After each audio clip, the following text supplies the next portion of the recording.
No, no, no, Chris. You can't chase two rabbits at the same time. They'll both get away. Focus equals growth. He said, which one, livens you up the most? Dinners. Which one do you think you can make the most money at? Dinners. Which dinners? He said, all right, there you go. Pick dinners, not the other stuff. It's going to suck. You're going to need money. You're going to starve. But you're eventually going to get it. I believe in you.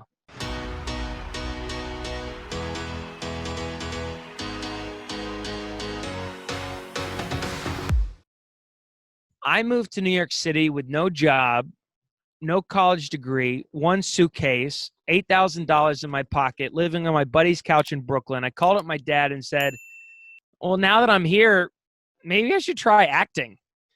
And my dad did not know what to do about that. He knew nothing about acting, but he had met an actor once. So he reached out to the actor and said, hey, do you mind if my son asks you some questions about the business? Well, that guy said yes. He was a big famous actor from the 70s and 80s who was super retired now. He had all the time in the world. And so on September 30th, 2011, I got to go over to his house, drink some wine, eat some food, and we didn't even talk about acting. We just talked about life. That gave me my first job in New York City. Wow. He said to come back the next week and we'd hang out and he'd put me to work and I'd do some tasks and all this kind of stuff.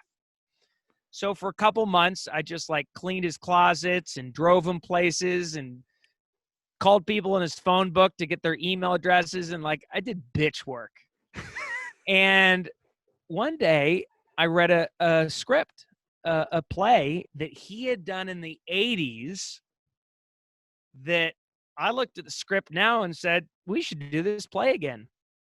And he said, all right, you produce it, I'll act in it. I was like, okay, I didn't know what that meant, but okay, I'll produce it.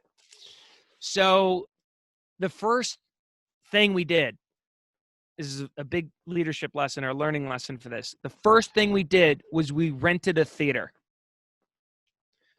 for, at that point, 7 months down the road. Tuesday, October 23rd, 2012 was opening night of The Little Flower off Broadway, produced by some short white guy with the mustache, a fanny pack, and painted toenails. But we had to sell some tickets in the meantime. And every night, it seemed like some New York charity wanted to honor Tony. He had done so much good work for the firefighters, for the cops, for the Italians, for the this, for that. So everybody wanted to honor him somehow. So every day, I'd go into the office at 10 a.m. and do my work.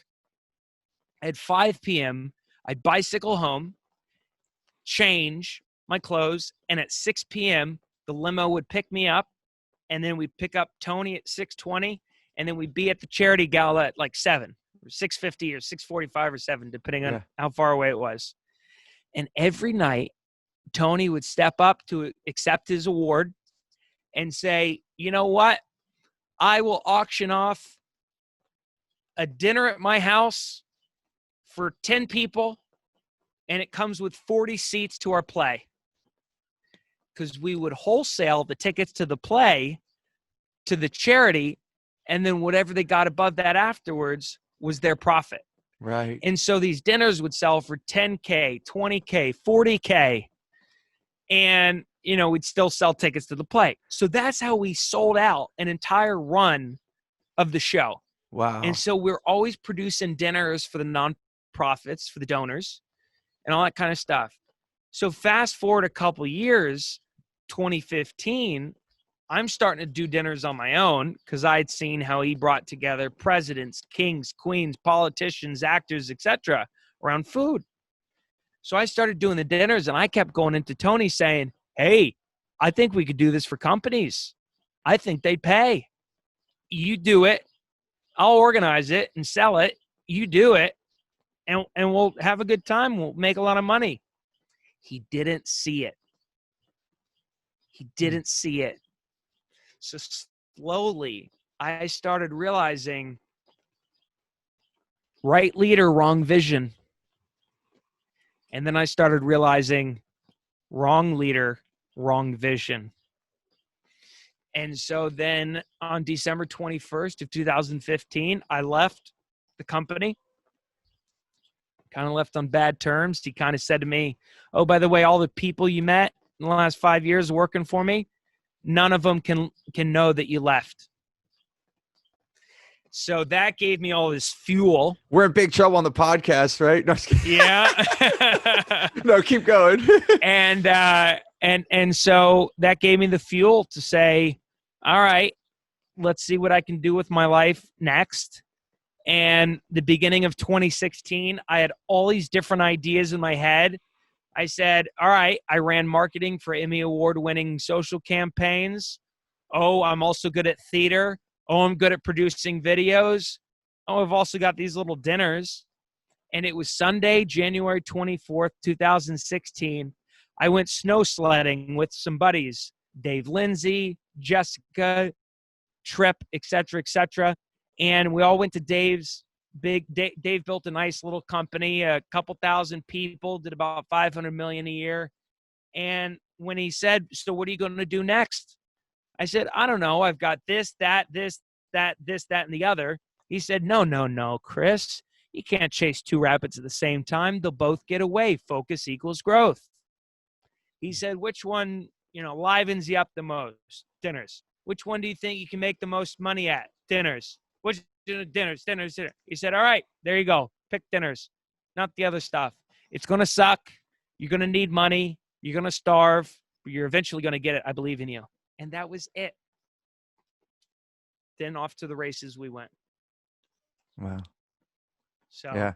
Well, and then what I'm hearing too is you had someone that you respected give you that little bit of guidance. It's often what I tell people when they get to that moment, that decision-making moment, and they can't find the decision, then ask someone else too, go get some help. And sometimes it just comes to you. You're like, I know it. I've had people on the show and, something really dramatic happens, maybe someone dies in their life or things, we realize how precious this thing life is that we're living. And then others, you're in this moment. And so for you, just to echo back what I heard is that, massive change was happening in your life. What's the next thing? And then you had some successful people say, hey, focus on these questions. And it just drove your heart. And you did the thing that was most in your heart. And now it's brought you to the success you have. It's a beautiful story, brother. Yeah. It's beautiful. Thank you. Yeah. Thank you. Yeah. If you, how would you put it in your words? Like if somebody's in that moment and they're in that transition point, if you were to give them one thing at that moment, what would you suggest to somebody that maybe doesn't have that person that has that successful business in their ear? Like what would they do? Well, first of all, I'd say don't quit your day job. Yeah. When you are trying to figure out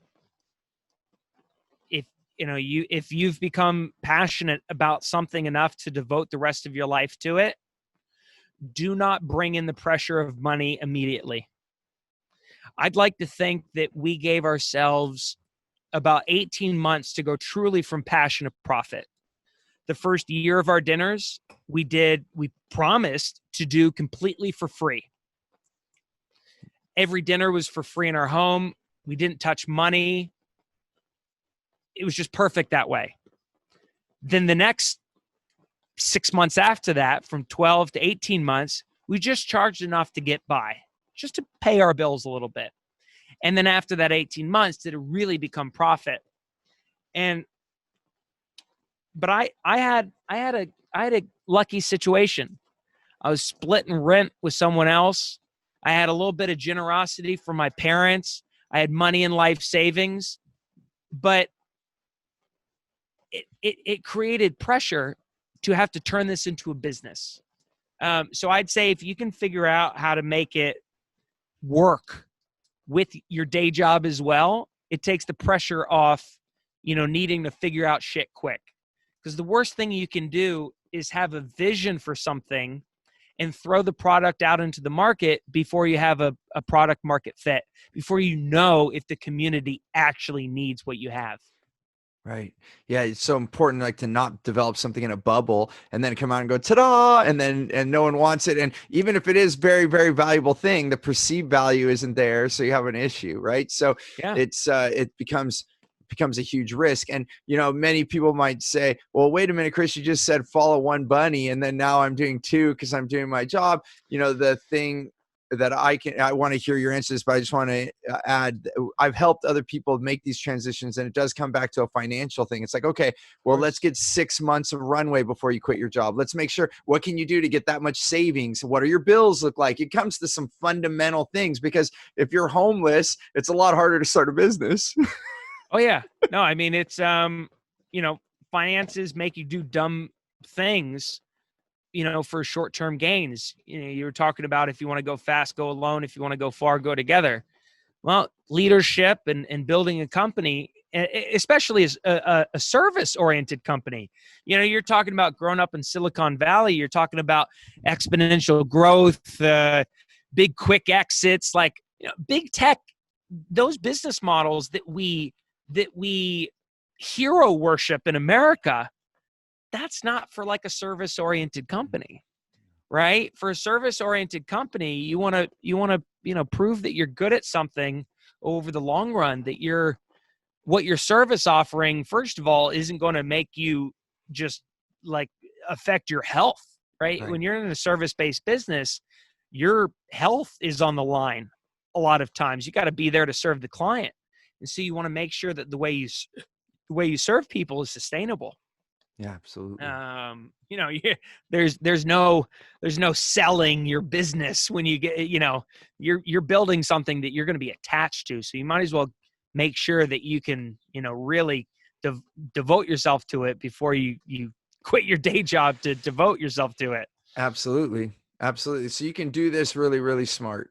It is what basically we're saying. And that's where getting advisors helps. Because if you've never done this before, you don't have a financial advisor, like even having the money for that helps speed things up. Oh, yeah. Because then if you have the day job and you can hire someone to help you, give some advice and all those things, it's going to make it a lot easier.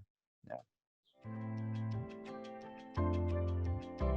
Hey there, I want to give you something really big. It's called Clear Path to Customers. It's the way that we get the right language to get the right client. I like to call them your wow clients, so that you can have more results, more revenue, more raving fans, and more referrals. And I want to give this to you absolutely free. And all you have to do is go to stevenapolitan.com to check it out, or you can look at the description here. We'll put the details there. As always, remember, choose gratitude and create freedom.